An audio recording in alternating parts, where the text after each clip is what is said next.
Flessen, zowel heel als kapot gooit.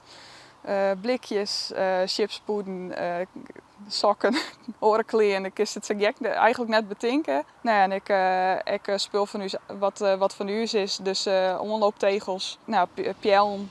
Dit wie een heel mooi fjouwerkant vlak onder mijn tegels.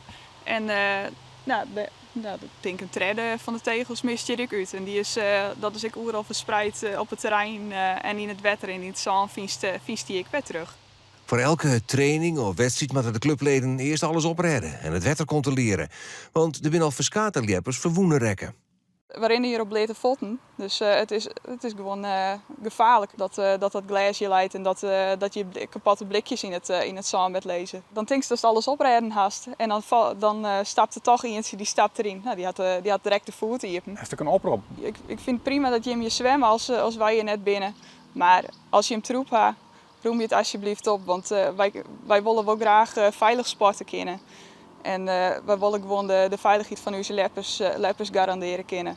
Dus zwemmen prima, maar houd het veilig voor iedereen.